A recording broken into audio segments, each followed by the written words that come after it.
In the modern age of combat aviation, there are many foreign and even surprising aspects that many people don't consider. From radar and missile capability to stealth technology, what the public truly knows about modern combat aviation is at a minimum. But what if instead we took a trip back in time to over 80 years ago? The world of vintage combat aviation was a completely different world that functioned on an entirely different set of priorities. Some things were the same, however.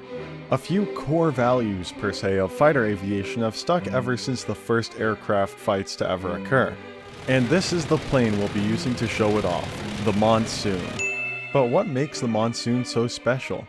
To figure that out, let's jump into these core values of combat aviation we originally discussed. First things first, we need to discuss what was the same between aviation. The core values of combat aviation through the years, in my opinion, are these. Number 1 is detection. Obviously, you cannot beat your enemy without seeing them first. Because of this, stealth tactics and invisibility have always been a fairly large part of combat aviation. Stealth started with night missions and evolved into what it is today. Whether it be on an early warning radar screen or a visual detection of combatants, detection remains the most important and crucial part of combat aviation, or even I should extend to say combat as a whole. Number 2. Flight performance and interception. In the modern age, with everything having an absurd thrust to weight and with the introduction of drone warfare, direct flight performance, at least in a relative sense, has taken a back seat on the crewed vehicles, but is still there and very significant nonetheless. Time to climb, scramble times, and the ability to intercept targets is arguably the most important thing an aircraft could do in combat. The faster you could get to your target, the more likely you are able to defend against an airborne assault, and it is why the interceptor class of aircraft was so prevalent in the 60s and 70s. It's also what made aircraft such as the Me-163 Comet, which is known as a rocket interceptor from Germany, an actually feasible design, had it worked without, killing its pilots and being incredibly deadly to fly. Number 3. Last but not least, the next important thing about your combat aircraft is the armament. Obviously, having a 20mm will do more damage to an airplane than a .303, but they're heavier and can carry less ammo generally. Similarly, the M120, for example, may have more range than an AIM-9 and an active radar tracking system, but it's also more cumbersome and worse in a close-range scenario. Alright, so how does all this play into our aircraft's design? Well, let's take a look at our aircraft here, the VP100 Monsoon. The Monsoon has several features that are specifically designed to follow these 3 design rules: performance, armament, and visibility. The inverted gull wings as well as the cockpit on the Monsoon were designed to give the pilot extra horizontal visibility to maximize the chances of seeing your targets before they see you. The Monsoon's engine was a 36-liter inverted V12. This turbocharged beast could generate over 1,800 horsepower on takeoff, ensuring you had the speed and energy to best your enemies at any speed or altitude. A liquid cooling system was included behind the cockpit under the fuselage, as well as 2 oil coolers which were featured in the wing roots. These systems ensure that under all conditions, the engine will perform optimally and give you the best power possible. When designing aircraft such as the Monsoon, it should be understood that the world of fighter aviation is either kill or be killed. 3 nose-mounted 20mm cannons should guarantee that you'll have the power to destroy your enemies before they destroy you. In order to give the pilot the best chances possible, many parts of this aircraft had basic automation. The radiator flaps, mixture, and propeller all featured basic autonomous relay systems so the pilots could focus on the fight. And that's about all the systems we planned on building in this aircraft. Also, a last note for those of you interested, I plan on this being a Cassian fighter during the Great War in Prop Punk. For those of you who don't know what I mean, you can participate in this world building event on my Discord server. This fighter will be the main fighter for one of the superpower nations of the late 40s. Why? Because I said so. But for the sake of this video, we aren't going to worry about that too much, or basically at all. But for those interested, well, now you know. Anyways, how would I build all these features into an aircraft? Firstly, and most importantly, the design needed to be lightweight.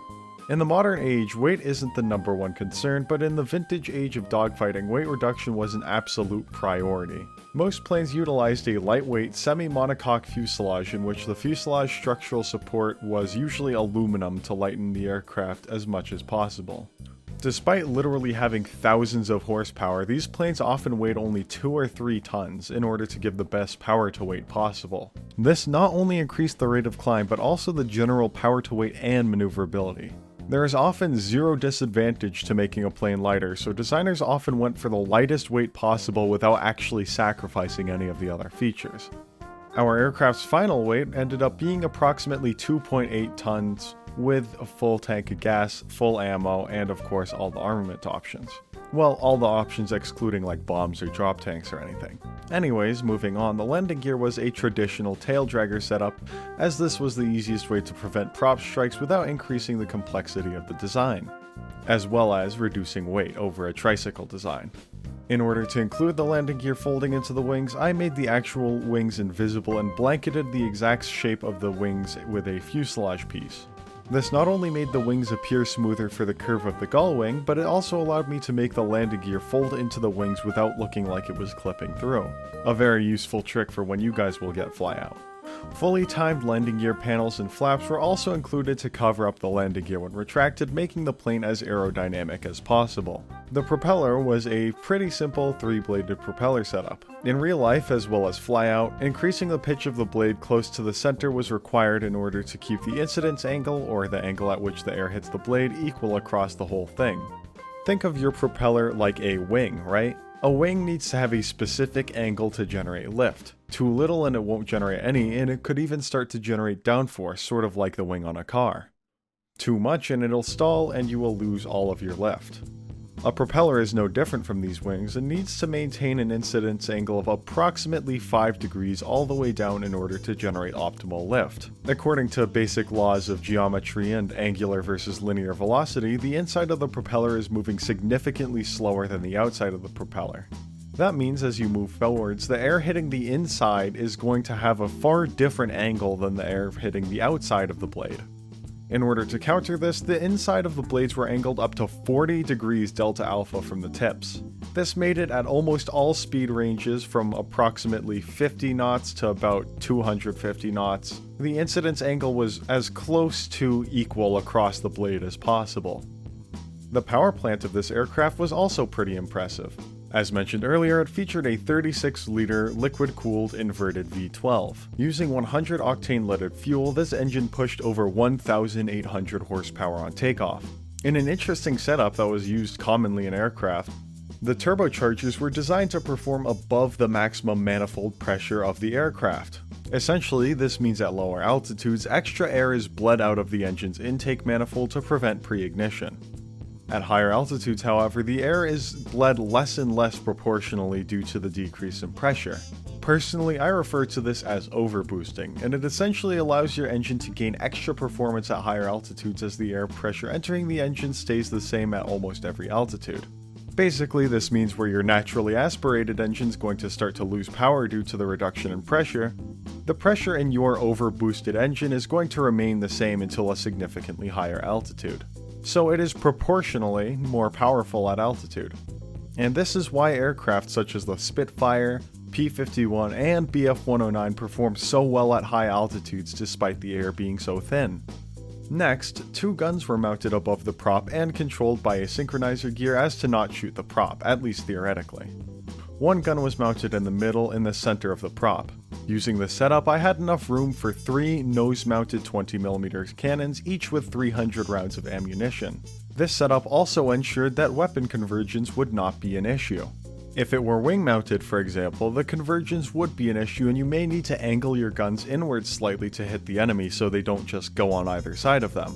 No angling is required here though, just straight 20mm shells flying directly forwards. This means in a head-on engagement, or even a variable range traditional fighting engagement, the pilot wouldn't need to worry about where the bullets would be going, as they would always go straight and therefore, the pilot might have an advantage. Obviously, a lot more about the fight depends on the actual pilot when it comes to that sort of situation, but it's still a useful innovation. Lastly was the cockpit and the paint. The bottom of the aircraft featured an almost bluish cream-colored paint, whereas the middle and top featured a gradient of blue that progressed darker as you went up, through a leopard print style blended camo. This was a typical style you might see on German aircraft. However, in a very non-German sense, invasion stripes were also added to the wings of the aircraft. These black and white lines technically signify participation in D-Day, but I am sure we can just come up with some fictional analog for why this aircraft would decorate itself with invasion stripes. And then advanced weathering and riveted panels were also added in the paint to design the plane as realistically as possible. And then for the cockpit, a very simple cockpit inspired by both a Spitfire and a 109 was added, including a sight selector for the reflexive gun sight, landing gear lights, a fuel pump, magnetos, breakers, and every single gauge you'd need for your flying vehicle. With our exterior, performance, landing gear, advanced cockpit, mechanization and automation, and of course decorations and weathering, it was time to fly.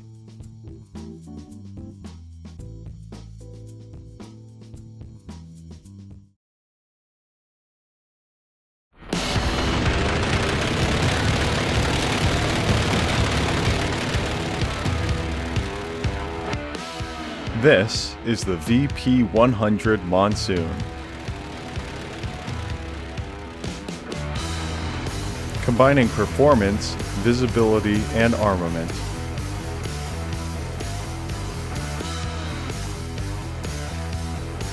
With unparalleled thrust away, a heavy-hitting armament of 3 20mm cannons, and full 360-degree visibility, you really can't beat the Monsoon.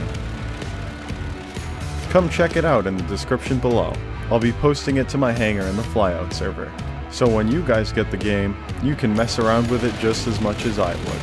Thanks for watching, y'all, and I'll see you in the next one.